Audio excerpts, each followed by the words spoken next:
ये है जिंदा खुदा की कलीसिया जो बोलती है और जो जिंदा है। खुदा आपको बड़ी बरकत दे और इसी तरह जिंदा खुदा के नाम के जलाल को महसूस कीजिएगा। आज का टॉपिक निहायत जबरदस्त और निहायत ही मुफीद है, जो कि है कलाम के साथ दलेरी। जब तक आपके अंदर पाक सुकन नहीं होगा, कलाम खुदा नहीं होगा, तो याद रखिएगा आपके अंदर दलेरी नहीं आएगी। तो आइए दोस्तों, कलाम खुदा को शुरू करते हैं और खुदा रूह कुदस के वसीला से अज़्मुए बाइबल इस कलाम अक़दस को, इस मजमून को, इस खुदा के पाक सुकन को सीखेंगे। मेरे साथ निकालिए मुक़द्दस लूका तबीब की मार्फत लिखी गई अमाल की किताब, उसका 28वां बाब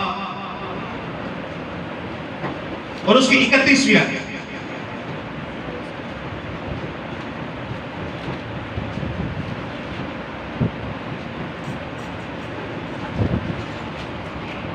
जी, अमाल की किताब उसका 28वां बाब और उसकी 31वीं आयत। लूका तबीब का मतलब है कि उन्होंने ये किताब लिखी है। अमाल की किताब नए अहदनामा में से 5वीं किताब, उसका 28वां बाब और उसकी 31वीं आयत। ये एक सुनहरा मौका मैं आप लोगों को देता हूं, कोई भी इस आयत मुक़द्दसा को ऊंची आवाज में पढ़ सकता है, ताकि खुदावंद खुदा नहीं साहब से मैं बहनों में से चाहूंगा कोई हाँ मेरे बड़ा जबरदस्त काम किया। कोई भी बहनों में से अगर कोई पढ़ना चाहे तो ये माइक इस्तेमाल करें। वो पीछे तक आवाज है।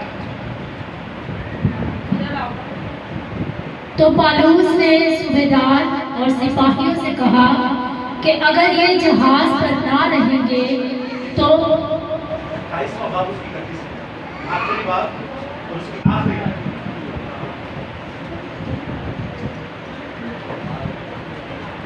और जो उसके पास आते थे उन सब से मिलता रहा और कमाल दलेरी से बगैर रोक टोक के खुदा की बादशाही की मुनादी करता और खुदा की मसीह की बातें सिखाता रहा। आमीन। कलाम खुदा का पढ़ा, सुना, समझा और कबूल किया जाना हम सबों के लिए बाइस से बरकत का सबब हो। खुदा का शुक्र हो। आमीन आमीन। ये बड़ी छोटी बच्ची है जिसने सुनाई। मैं चाहता हूँ आप खड़े हो जरा। आपका नाम क्या है? अच्छा, फिर बैठी रहो, कोई जरूरत नहीं, जानते हैं सारे आप। अजीजों, याद रखिएगा ये दलेरी होनी चाहिए। अगर मैं आपसे पूछूं कि अंदर आपके खुदा का कलाम है और फिर आपके अंदर दलेरी भी हो, तो क्या समझते हैं आप? किस किस्म की दलेरी होनी चाहिए? खुदा का कलाम आपके अंदर है और आप में दलेरी तो होगी। मुक़द्दस पौलुस रसूल फरमाते हैं अपने ही बारे में, जिंदा खुदा का कलाम कहता है, और जो उसके पास आते थे उन सब से मिलता रहा, और कमाल दलेरी से। कैसे? कमाल दलेरी से, बिना रोक टोक के खुदा की बादशाही की मुनादी करता और खुदा यीशु मसीह की बातें सिखाता रहा। यानी कमाल दलेरी के साथ जिंदा खुदा के कलाम की बातें सिखाता और इंजील की मुनादी करता। खुदा का कलाम उसके अंदर था, तो इसलिए वो कमाल दलेरी से सिखाता रहा। मैं आप लोगों से एक सवाल पूछूंगा छोटा सा। अब आप लोग आए हैं यहाँ पर, इतना वक्त निकाल के दूर दराज से आए हैं, तो मैं चाहता हूँ आप लोग आए हैं खाली हाथ, लेकिन झोलियां भर कर लेकर जाए। जिंदा खुदा के सूचे मोतियों को इकट्ठे कर कर लेकर जाए, तब प्यार के वसीला से जिंदा खुदा अपना जलाल जाहिर करे। तो जब मैं आपसे सवाल पूछूं तो ये मत सोचिएगा कि मैं तो छोटा है या बड़ा है। अगर आपको भी समझ ना आएगा तो मैं समझा दूंगा, मुझे भी समझना है तो आप मुझे समझा दीजिएगा, मैं आपसे सीखूंगा, आप मुझे सिखाइएगा। और अगर हमें फिर भी समझ ना आए तो जिंदा खुदा का पाक रूह है जो हमें सिखाएगा। Hallelujah hallelujah. तो अजीजों, कितने लोग हैं जो अपने साथ इस पाक सुकन को, कलाम खुदा को लेकर आए? अपनी बाइबल उठा के दिखा सकते हैं। खुदा आपको बड़ी बरकत दे, बहुत बरकत दे। बहुत जबरदस्त लोग हैं आप, जिनके पास नहीं है बाइबल वो लेकर आया करें। याद रखिएगा ये हार्ड कॉपी ऐसी चीज है, ये बाइबल मुकद्दस ऐसी चीज है, शैतान इब्लीस दूर से देख के इसको भाग जाता है। उसका पता है ये दो धारी तलवार जो उसने पकड़ी है ये इसे चलाना भी आती है। तो जिंदा खुदा फरमाता है, खुदा का सूरमा कमाल दलेरी के साथ पूरी दुनिया के अंदर मुनादी करता है। और ये हम पढ़ रहे हैं मुकद्दस पौलुस रसूल की मुआरफत। आप जानते हैं ये काम जो है नए अहदनामा में तो बाद में, लेकिन पुराने अहदनामा में बड़ा जोरों शोरों से भी चलता रहा। मुकद्दस यशवा के बारे में जब आप जानते हैं जब आपके अंदर कलाम होगा और आपके अंदर दलेरी होगी तो आप शैतान का सामना कर सकते हैं। आप खुदावंद यीशु मसीह को जानते हैं, जब वो 40 दिन रात फाकाकशी में था, रोजे में था, तो शैतान इब्लीस उन्हें 3 बार आजमाने को आया और यीशु मसीह ने इस कलाम के जरिए से ही 2 खरूज की किताब से आयत और 1 इस्तिश्ना की किताब से आयत लेकर उस शैतान का सामना किया और कमाल दलेरी के साथ उसे भगा भी दिया। और बाद में फरिश्ते आकर उनकी क्या करते हैं, खिदमत करते हैं। एक पैटर्न खुदावंद यीशु मसीह ने भी हमें बताया, हालांकि वो खुद खुदा है, खुद मुनंजी है, खुद निजात दहिंदा है, लेकिन उन्होंने भी कलाम का ही सहारा लिया। वो कहते हैं कि लिखा है, लिखा बाइबल मुकद्दस में है। तो अजीजों, आज जो हम कलाम खुदा पढ़ने को हैं, सीखने को हैं, वो है बाइबल मुकद्दस और उसके साथ दलेरी। अब जब जिंदा खुदा का पाक शुक्र आपके अंदर होगा तो आपके अंदर दलेरी आएगी। अगर आपके अंदर दलेरी आएगी तो आप सबसे पहले क्या करना चाहेंगे? या खुदा का कलाम जब आपके अंदर होता है तो आप क्या कर सकते हैं या क्या करते हैं? खुदावंद की हम्द व सना और कोई दुआ करते हैं और नाती जबरदस्त। अच्छा, आप में से कितने हैं जिन्होंने आज तक इस पाक सुकन को, इस कलाम खुदा को आगे डिलीवर किया, आगे किसी को कलाम सुनाया? कोई है ऐसा? 1 2 3। इस कलाम खुदा को आप पढ़ते हैं? रोज कौन पढ़ता है? 24 घंटे में कम से कम एक बार। इस कलाम खुदा को कौन रोज पढ़ता है? 1 2 और कोई? अजीजों, याद रखिएगा, ये कोई आम किताब नहीं है। ये ना तो किसी स्कूल की किताब है, ना किसी यूनिवर्सिटी की किताब है, ना किसी कॉलेज की किताब है। ये जिंदा खुदा का कलाम है। इस कलाम को आप तक पहुंचाने के लिए हमारी माओ बहनों ने बड़ी कुर्बानियां दी हैं। इस कलाम को आप तक पहुंचाने के लिए हमारी माओ बहनों ने अपने सर को कटवाया। इस कलाम को आगे आप तक पहुंचाने के लिए अपने पेट को चीर के, ये साहिबों को अंदर छुपा के, इसको सिलाई करके देखा ताकि हलाए, ताकि तमाम लोगों तक ये कलाम खुदा पहुंचे। ये कलाम खुदा कोई आम किताब नहीं, ये खून की नदियों से बहकर आपके पास पहुंची। इस कलाम खुदा के बारे में लिखा है, कलाम इब्तिदा में था, कलाम ही खुदा है और यही कलाम मुजस्सम हुआ, तजस्सम हुआ, इनकारनेट हुआ और हमारे सामने रहा। इस कलाम के बारे में लिखा है ये दूध की मानिंद है। इस कलाम के बारे में लिखा है ये हथौड़े की मानिंद। इस कलाम के बारे में लिखा है ये आग की मानिंद। ये कोई आम किताब तो नहीं है। इस जिंदा खुदा के कलाम के बारे में लिखा है, जब कायनात में कुछ भी नहीं था ये कलाम था, और जब कायनात में कुछ न होगा तब भी ये कलाम होगा। ये कलाम आज कल और अब तक यकसा कलाम है। ये कलाम ला मुबद्दल ला तब्दील, मैंने कितना खूबसूरत फरमाया, ये ला तब्दील कलाम है। अजीजों, याद रखिएगा, इस कलाम को जो नहीं पढ़ता वो जमीन पर मुर्दा है। इस कलाम को पढ़िए, जिंदा कलाम है। लोग इसको पढ़ते हैं तनकीद के लिए, गैर अक़वाम पढ़ती है तनकीद के लिए, लेकिन जब इस कलाम खुदा को पढ़ते हैं तो जिंदा खुदा उनकी जिंदगियों को बदल के रख देता है। हम जैसे कई गुनाहगार ऐसे लोग हैं जिनको दुनिया का नहीं था पता, रूहानी नेमतों का नहीं था पता, खुदा की फजीलत का नहीं था पता, खुदा की रहमत का नहीं था पता, खुदा की बरकत का नहीं था पता।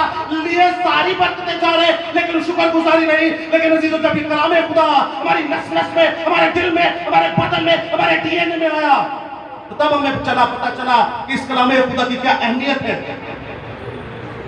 आप लोग पढ़ें इस कलाम खुदा को।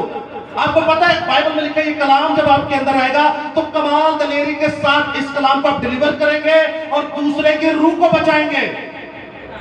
अगर आप मसीह हैं और रूह के ताबे हैं, रूहानी हैं, तो आपको इस कलाम खुदा को आगे डिलीवर करना पड़ेगा। और अगर आप किसी की रूह नहीं बचाते तो याद रखिएगा, रूह त्याग डिग्री जब बचनी, जितनी मर्जी इबादत कर ले, जितना मर्जी खुदावन को देख ले, याद रखिए मत्ती 7 में लिखा है कि कई नबी रसूल चरवाहे ऐसे हैं जो यीशु मसीह से गिला करेंगे कि हमने तेरे नाम से मौजज़े किए, मुर्दों को जिंदा किया, हमने तेरे नाम से तो बड़े बड़े कारनामे किए। यीशु मसीह कहते हैं मैं तुम्हें जानता ही नहीं। पता है क्यों? उन्होंने जो भी किया अपने लिए किया। हमें इस कलाम को दूसरों के आगे डिलीवर करना है। हमारे बहुत सारे बहन भाई वो कहते हैं हम ये पढ़ रहे हैं तो ठीक है, कोई बात नहीं, हम पढ़ रहे हैं, हम ठीक है, सही है, सब सेट है। लेकिन अजीजों, याद रखिएगा, इस कलाम को पढ़ना क्या मतलब है? आपके अंदर दलेरी आएगी और वो दलेरी आपको आगे इस कलाम को पेश करने की ताकत देगी। इस कलाम ही को जिंदा खुदा अपने आप से तशबीह देता है। इब्तिदा में कलाम था, कलाम खुदा के साथ था, कलाम खुदा है और यही कलाम अजीजों मुजस्सम होकर हमारे सामने आया। मैं एक और आयत मुकद्दसा आपके सामने पढ़ना चाहूंगा। यशवा की किताब सुनिएगा गौर से, उसका 10वां बाब उसकी 12वीं आयत में लिखा है, और उस दिन जब खुदावन ने अमूरियों को बनी इसराइल के काबू में कर दिया, यशवा ने खुदावन के हुजूर खुदावन के हुजूर बनी इसराइल के सामने ये कहा, ए सूरज तू जबायून से और ए चांद तू वादी अयालून में ठहरा रहे। और सूरज ठहर गया और चांद थमा रहा जब तक कौम अपने दुश्मनों से अपना इंतकाम ना ले। क्यों आशिक की किताब में नहीं लिखा? और सूरज आसमान के बीचों बीच ठहरा रहा और तकरीबन सारे दिन डूबने में जल्दी ना की, और ऐसा दिन ना कभी उससे पहले हुआ और ना उसके बाद जिसमें खुदावन ने आदमी की बात सुनी हो, क्योंकि खुदावन इस्राएल की खातिर लड़ा। जब आपके अंदर कलाम खुदा होगा, खुदा आपकी उंगलियों को जंग करना सिखाएगा। नौजवान ऐसा होना चाहिए जैसे उसके हाथ में तीर, ऐसा जबरदस्त नौजवान। जिंदा खुदा आपको रूहानी जंग लड़ना सिखाएगा। हमारे लोग जो बाइबल मुकद्दस नहीं पढ़ते, इस किताब को नहीं पढ़ते, अजीजों याद रखिए उनमें कैसी एक गंदी बदबू है जो उनको ये कलाम पढ़ने नहीं देती। पता है क्यों नहीं पढ़ने देती? उसको पता है कि जब ये पैदाइश का पहला दूसरा बाब पढ़ेगा तो शैतान इब्लीस को पता है इसको मेरे कारनामे पता चल जाएंगे, इसको मेरे आइडियाज पता चल जाएंगे, इसको मेरा काम पता चल जाएगा कि मैं करता क्या हूं, कैसे लोगों को गुमराह करता हूं, कैसे मैंने तीसरे बाब के अंदर हव्वा और आदम को गुमराह किया। और मुकाशफा के आखिरी बाब इसलिए नहीं पढ़ने देता, उसको पता है मेरी औकात क्या है, मेरे साथ आखिर में होगा क्या। मैं हारा हुआ हूं, मैं शिकस्ता हूं, मैं हारा हूं। लेकिन अजीजों याद रखिए हमारे लोग इस कलाम को नहीं पढ़ते। शैतान इब्लीस, ये दुनिया का सबसे आसान काम है। आपने घर में बैठना है, कलाम खुदा को पढ़ना है, जो इसमें लिखा है उस पर अमल करना है। लेकिन शैतान इब्लीस ये दुनिया का आसान तरीन काम हमें करने नहीं देता। अब मुकद्दस यशवा के बारे में लिखा है कि मुकद्दस यशवा जिंदा खुदा का वो सूरमा है जिसके बारे में लिखा है कि यीशु मसीह ने इसको इतनी बरकत दी कि मूसा के बाद यशवा आगे आएगा। क्यों? क्योंकि उसके अंदर कमाल दलेरी थी और उसके अंदर जिंदा खुदा का पाक शुक्र था। जो खुदा कहता था वो करता था। और इसके बारे में यीशु मसीह ने कहा, ऐ मेरे खुदावंद, अपने बेटों को मसाकर, और ये जिंदा खुदा का सूरमा ऐसा खुदा के साथ चलता रहा। ये आखिरी अब्वाब में कहता है कि मैं और मेरा घराना तो जिंदा खुदा के साथ चलेगा। तुम लोगों का मुझे पता नहीं, मैं और मेरा घराना जिंदा खुदा के साथ चलेगा। और जब खुदा ने इसे मसा किया, इसे अनॉइंट किया, तो मुकद्दस मूसा की मुआफ़त कहा गया था कि तेरी बाबत में एक और सूरमा पैदा करूंगा, क्योंकि रूहानी तौर पर यीशु मसीह और जिस्मानी तौर पर आप देखते हैं मुकद्दस यशवा को उसने सामने खड़ा किया। और यशवा को इसने सामने खड़ा किया ताकि मेरी उम्मत को मेरे पास लेकर आए। और ये जिंदा खुदा का सूरमा, ऐसा जिंदा खुदा का सूरमा दलेर था, इसके अंदर ऐसा खुदा का कलाम था। इसने कहा, खुदा मैं तेरे साथ चलना चाहता हूँ, मैं तेरी जंग लड़ना चाहता हूँ। तो खुदा कहता है ठीक है, ये कलाम, ये जिंदा खुदा का कलाम, ये खुदा की पाक शरीयत, ये जिंदा खुदा का कलाम तेरे मुंह से ना हटे, जब तेरे आता है ना तू पाए, इससे ना मुड़ना। ये जिंदा खुदा का कलाम हमेशा तेरे दिल में रहे, तेरे रूह में रहे, तेरे डीएनए में रहे। ये कलाम जब तेरे अंदर होगा, देख इस कायनात में जिस जगह पर, जिस सल्तनत में, जिस शहर में, जिस मुल्क पर तू पैर रखेगा, पांव का तलवा रखेगा, वो जगह तेरी। Hallelujah, hallelujah. इसी के कलाम के लिए पर जोरदार तालियां। अजीजों खुदावंद कहता है कि ये कलाम जब तेरे अंदर होगा, तेरे अंदर कमाल दलेरी आएगी, और जिस जगह तेरे पांव का तलवा टिकेगा वो जगह तेरी। मांगो तो तुम्हें दिया जाएगा। क्या मांगते हैं हम लोग? ऐ खुदावंद सानू गड्डी दे दे, सानू पैसे दे दे, अच्छी नौकरी दे दे। जो बेरोजगार है वो नौकरी मांगते, और खासकर जो बे औलाद है, आपको पता है जब उनको औलाद नहीं होती वो कहां कहां जाते हैं? कभी आपने देखा है? कभी ऐसी जगहों पर जाते हैं जिन्हें पुरुस्ती की हमारा जगह कहा जाता है, ऐसी जगहों पर जाते हैं जो नाकाबिले बर्दाश्त है जिंदा खुदा के सामने। लेकिन जिंदा खुदा कहता है, मेरे बेटे मांग, ऐ मेरे बेटे मांग, ऐ मेरे बेटे मांग। यीशु मसीह ने आयत में कहता है, मेरे बाप से तो आज तक तुम लोगों ने कुछ मांगा ही नहीं, हम लोगों ने भी कुछ नहीं मांगा। जिंदा खुदा से मांगिए, जिंदा खुदा का पाक कलाम, जिंदा खुदा के साथ जब आप जिंदा खुदा का पाक कलाम मांगेंगे तो खुदा आपको कलाम भी देगा, खुदा आपको कमाल दलेरी भी देगा, खुदा आपको हिकमत भी देगा, खुदा आपको हशमत भी देगा, खुदा आपको दौलत भी देगा।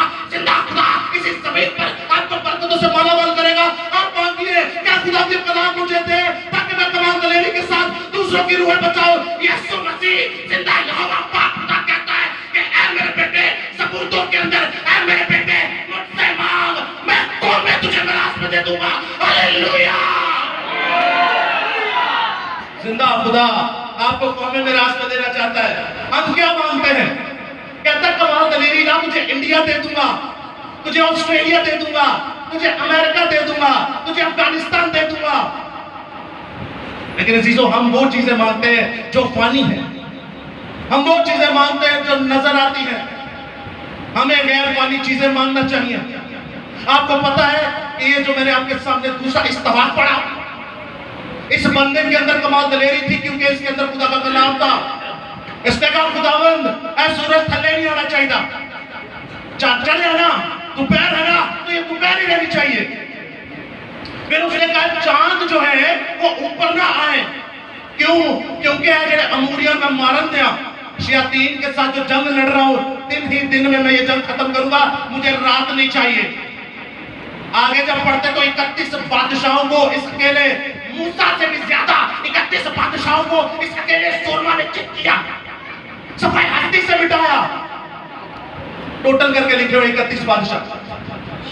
अब इस जिंदा खुदा के सूरमा को देखते हैं। कभी मौजज़े आपने सुने हो, करामात आपने सुने हो, तो ऐसा मौजज़ा आप लोगों ने कभी सुना है?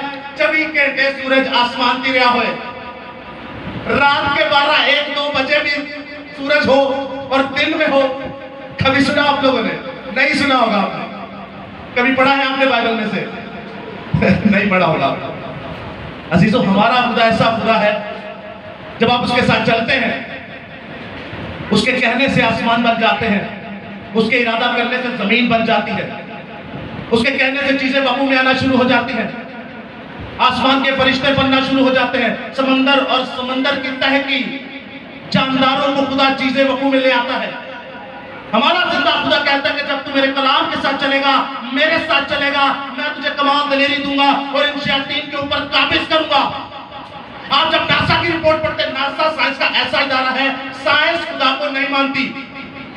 वो कहते हैं बिग बैंग हुआ, बिग बैंग हुआ, एक बहुत बड़ा एवोल्यूशन हुआ, या गैप थ्योरी सामने लाते हैं, जैसे बंदर से इंसान बना। आप जानते हैं वो साइंस जो है जिंदा खुदा को नहीं मानती, लेकिन नासा की रिपोर्ट जब आप पढ़ते हैं तो वो कहते हैं हजारों करोड़ों साल में एक दिन ऐसा है जिसमें रात नहीं हुई, और 3 पहर ऐसे, यानी 3 घंटे ऐसे हैं जिनमें दोपहर के अंदर रात का अंधेरा हुआ। ये क्या था भला? दोपहर के अंदर 3 पहर ऐसे हैं जो रात का अंधेरा हो गया। आपको पता बाइबल में लिखा है कि इन्ने सन्नाटेदार अंधेरा सी कि उन्होंने मुशाला चलाने किया दोपहर 12 तो लेकर 13 तक। अभी वो इवेंट आने वाला भी है। सिस्टर के लिए जोरदार ताली। अजीजों, ये जिंदा खुदा के लोग हैं। जब आपके अंदर कमाल दलेरी होगी, जिंदा खुदा का कलाम होगा, तो साइंस भी आपके आगे घुटने टेकेगी। जिंदा खुदा का कलाम आपके अंदर होगा तो आप यशवा की तरह कहेंगे, खुदावंद मुझे हिम्मत दे, मुझे ताकत दे, तूने कलाम तो दिया, अब मुझे कमाल दलेरी भी दे ताकि मैं जिंदा खुदा के लोगों को बचाऊं, मैं जिंदा खुदा के लोगों के आगे प्रीचिंग करूं, मैं नशे में फंसे हुए लोगों को बचाऊं, इसके अंदर जो शैतान की ऐसी कुदरत काम करती है उसको अपने पैरों तले रोक दूं। बाइबल में लिखा है शैतान के इख्तियारात पर काबिज हो जाओ। जिंदा खुदा जब आपको कलाम देगा तो आपकी खुदा सुनेगा। इस सूरमा की ऐसी सुनी कि आसमान पर सूरज गिरा और चांद की हैसियत ना थी कि वो रात में आता या शाम में आता या आता, ना वो आया, सूरज ऊपर रहा। और बाइबल में लिखा है ये जिक्र ना कभी इससे पहले हुआ और ना कभी इसके बाद में हुआ।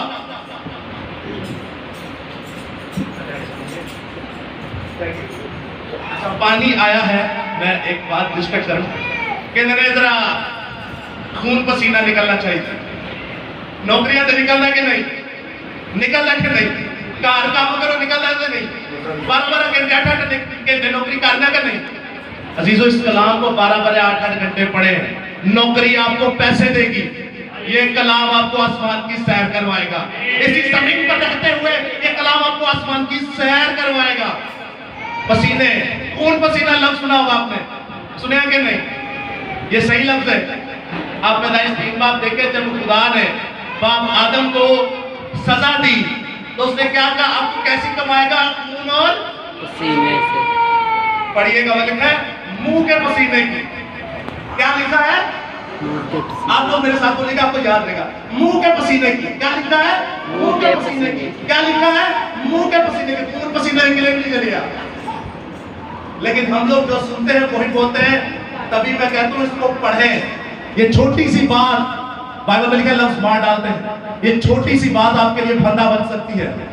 कलाम में नहीं लिखा खून पसीने दी, कलाम में लिखा है मुंह दे पसीने दी। तो थोड़ा पसीना आन दो कोई का।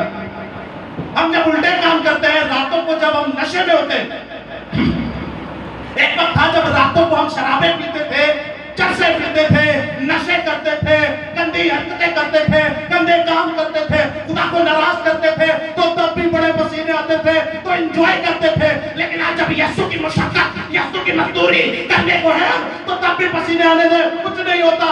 जिंदा खुदा आप अपने नाम के लिए इस्तेमाल करेगा। और आप भी जब कहेंगे खुदावन मैंने 24 घंटे खुदा का कलाम करना है, खुदा का वास करना है, खुदा का कलाम पेश करना है, वह इसी किताब में लिखा है कि तुम दिन को भी बीच बो और रात को भी बीच बो। तो तभी कहता है शाम सुबह दोपहर में फरियाद गुजारा। आप दिन रात खुदा के कलाम में मसरूर है। जिंदा खुदा आपको जमीन पे उठाकर ऐसे बोला खुदा के तख्त पर बिठाएगा। Hallelujah, hallelujah.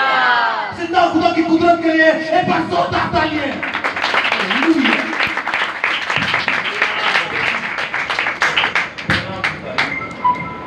दोस्तों, आखिरी बात आपसे करने को, इस कलाम खुदा को पढ़िए। कई लोग इसलिए नहीं पढ़ते, वो कहते हैं कि बड़ी मोटी बाइबल मुकद्दस है, बहुत बड़ा कलाम है। अजीजों, अगर आप दिल लगाकर इस कलाम खुदा को पढ़ेंगे तो ये कुछ भी नहीं। 1189 इसके चैप्टर हैं और 31,000 और कुछ इसकी आयतें हैं। इनको पढ़ें, इस कलाम खुदा को। ये कलाम खुदा आपकी नस्लें सुधार देगा।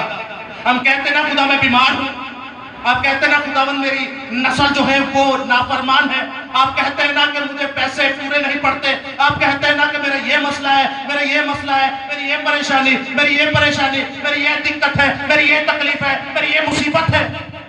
इन सब का हल ये जिंदा खुदा का पाक कलाम है। 1189 चैप्टर्स।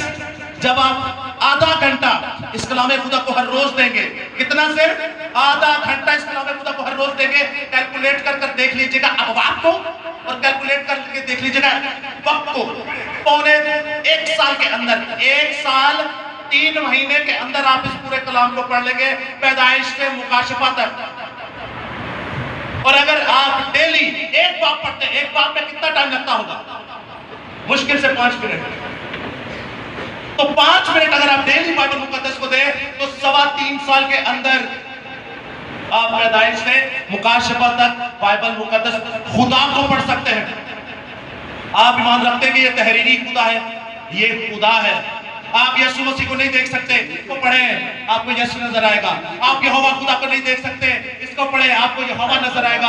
आप रूहुल कुदुस को नहीं देख सकते, इसको पढ़ें, आपको खुदा का रूह भी नजर आएगा, महसूस होगा, आपके अंदर काम करेगा। लेकिन अजीजों, अगर आप इसे नहीं पढ़ते तो मैं ये सोचूंगा, बाइबल मुकद्दस में लिखा है सूर और सैदा से भी ज्यादा यरूशलेम और इस्राएल का हाल बुरा होगा। उनका हाल कम बुरा होगा। लूत की जो कौम थी, सदूम और अमोरा का हाल कम बुरा होगा, आपका और हमारा ज्यादा होगा, क्योंकि उनके पास ये नहीं था, आपके और हमारे पास ये है। आज हमारी नस्लें नाफरमान है, हमारी औलाद नाफरमान है, हमारी औलाद नशे में है, हमारा हस्बैंड जो है वो ऐसा है, हमारी वाइफ जो है वो सही नहीं है, हमारे घर में गुर्बत है, हम कर्जे के नीचे हैं, हम बाप दादा के जमाने से झाड़ू लगाते आ रहे, आज भी लगा रहे। क्यों? बाइबल मुकद्दस में नहीं लिखा कि मैंने कौम बनी इसराइल को चुना ताकि वो नहीं बन के थे। लेकिन हम अभी भी क्या करते हैं? क्यों? क्योंकि हमारे अंदर ये नहीं है। हमारे पास तो है लेकिन ये अंदर नहीं। यीशु मसीह कहते हैं मैं तुम पर इल्जाम लगाने नहीं आया, आखिर में एक है जो तुम पर इल्जाम लगाएगा और वो ये खुदा का कलाम है, तुम्हारे घर पर पड़ा है और कहेगा मेरे से इन्हें मिट्टी चढ़ी हुई थी। इस कलाम को पढ़िए अजीजों, इस कलाम को पढ़िए। इस कलाम से पढ़कर कुछ नहीं है। इस कलाम ने अंधों को रोशनी दी है, इस कलाम ने आंधियों को थमा दिया है। इस कलाम ने जब ये पेश हुआ तो याद रखिए आसमान के सितारे, आसमान के सयारे, आसमानी लश्कर बन गए। ये कलाम जब नाजिल हुआ तो जमीन और जमीन के तमाम लश्कर बन गए। ये कलाम जब नाजिल हुआ तो समंदर की तह के तमाम मकरूहात बन गई, तमाम जितने भी जानदार हैं वो बन गए। और पाताल के अंदर जो नीचे पत्थर के कीड़ा है, खुदा उसे भी खाना देता है, क्योंकि बाइबल में लिखा है वो अपनी मुट्ठी खोलता और हर जानदार की ख्वाहिश को पूरा करता है। तो आपकी और मेरी ख्वाहिशों को पूरा क्यों ना करेगा? इस कलाम को पढ़े, ये कलाम आपकी हड्डियों में ताजगी भरेगा। ज़बूर की किताब में लिखा है तेरा कलाम मेरी हड्डियों में चिकनाई भरता है। ये गोटे जाम हो गए, हड्डियां दर्द हो दिया में, वो चिकनाई कम हो जाती है, कोलेस्ट्रॉल की कमी हो जाती है, बोन मैरो में प्रॉब्लम हो जाती है। जिंदा खुदा का कलाम आपको पता कैसी हड्डियां देगा? इसी की किताब में लिखा है कि मैंने बहुत सारी हड्डियां देखी, मैंने बहुत सारी क्या देखी? हड्डियां देखी। तो जिंदा खुदा का कलाम, जिंदा खुदा का सूरमा, जिंदा खुदा का कलाम जब हिजकिय्याल जिंदा खुदा के सूरमा के अंदर आया तो खुदा कहता है इन हड्डियों से कलाम कर। बियाबान में क्या कर? इन हड्डियों से कलाम कर। पहला ने क्या, कौन ने? उन्हें क्या नहीं पता, उन्हें कलाम कर। नबूवत कर। नबूवत लफ्ज जो है यूनानी जुबान में प्रोफिटियो कहते हैं, इंग्लिश में प्रॉफिट, प्रोफेसी, और बोलने वाला प्रॉफिट। अब जब यूनानी जुबान में प्रोफिटियो है तो इसके दो मतलब निकलते हैं, एक नबूवत करना यानी पेशन गोई करना, नबी होना, और दूसरा है खुदा का कलाम। नबूवत खुदा ने कलाम जो होनी चाहिए, ऐ नहीं कि मैं देखा बंद करके कहा ऐ फलानी भैन है रिवायत का नंबर है, ऐ फलाना भरा है घर के पर्दे का नंबर है, ऐ फलानी भैन है एरा इना पासपोर्ट लग जाएगा एरा। आज आप देख रहे हैं सब हो रहा है, ये सभी होता है, इसको लोग नबूवत कहते हैं। नबूवत, मैं आपसे आसान नबूवत करता हूं, मैं आपको नबी बन के दिखाता हूं। यीशु मसीह आएंगे कि नहीं? बाइबल मुकद्दस में लिखा है यीशु मसीह आएंगे, तीसरी बार हैकल बनेगी कि नहीं? बनेगी। तो ये नबूवत होगी। कितना आसान है नबी बनना, हमने इसे बड़ा पेचीदा कर दिया है। जिंदगी का सबसे मुश्किल काम है इसको पढ़ना, इस पर अमल करना, इसके साथ चलना, और जिंदगी का सबसे आसान काम है इसको पढ़ना, इस पर अमल करना, इसके साथ चलना। जब आपके अंदर खुदा का रूह होगा, आपके अंदर दिलचस्पी होगी, आपके अंदर दलेरी होगी। अजीजों, इस कलाम को पढ़िए, इस कलाम से पढ़कर कुछ भी नहीं है। इस कलाम में खुदा के बारे में लिखा है कि तेरी माँ तुझे छोड़ जाएगी, तेरा बाप तुझे छोड़ जाएगा, तेरा भाई तुझे छोड़ जाएगा, तेरी बहन तुझे छोड़ जाएगी, तेरा अमीर जो है, मालदार पड़ोसी जो है वो भी तुझे छोड़ जाएगा, तेरे रिश्तेदार तुझे छोड़ जाएंगे, तेरे अजीजों अकारिब तुझे छोड़ जाएंगे। लेकिन जिंदा खुदा का कलाम कहता है ऐ यशुआ देख मैं मूसा के साथ था, तेरे भी साथ रहूंगा। ऐ मेरे नबियों, ऐ मेरे रसूलों, ऐ मेरे जिंदा खुदा के लोगों, जैसे मैं अपने नबियों के साथ था, लोगों के साथ था, आपके साथ भी रहूंगा। जैसे मैं अम्बिया मुरसलीन के साथ था, आपके साथ भी रहूंगा। ये कलाम जब उनके अंदर था तो उनकी हड्डियों के अंदर, उनके डीएनए के अंदर, और यही कलाम आज हमारे पास है। इसी के से कहते हैं हड्डियों को बोल कि दोबारा शेप में आ जाए, शेप शिफ्टिंग कर ले। तो जीजो याद रखिए कलाम खुदा में लिखा है जब कलाम नाजिल हुआ एक बियाबा में बहुत सारा हजूम खड़ा हो गया और एक लश्कर बन गया। यीशु मसीह ने पहले बता दिया था कि मैं ऐसे अपने मुर्दों को जिंदा करूंगा, मेरी भेड़ें मेरी आवाज सुनती है, मैंने अपनी भेड़ों की सूरतें अपनी हथेली पर खोद रखी है। आखिरी सवाल आपसे पूछने को, आपके अंदर खुदा का कलाम है, आप खुदा के लोग हैं। कितने हैं जो यीशु मसीह को आते हुए देखना चाहते हैं? हाथ खड़ा करके, मुझे पता सारे में, लेकिन फिर भी मैं हाथ खड़ा करके चाहता हूं। कितने हैं जो यीशु मसीह को आते हुए देखना चाहते हैं? आप यीशु मसीह को देखना चाहते हैं कि नहीं? अजीजों, अगर आप इस कलाम खुदा को पढ़ते तो आप कभी हाथ खड़ा ना करते।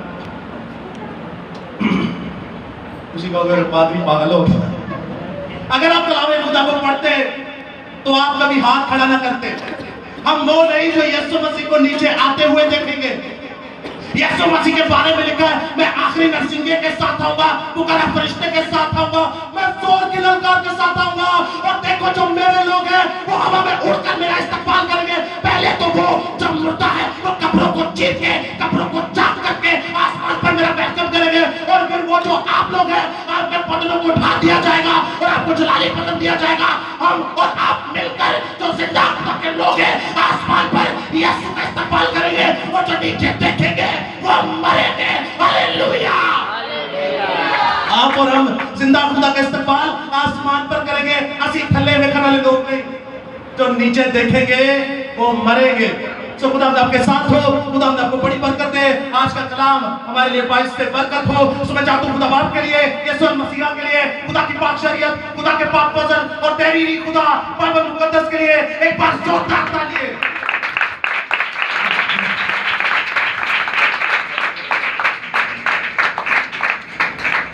खुदा आपको बड़ी बरकत दे।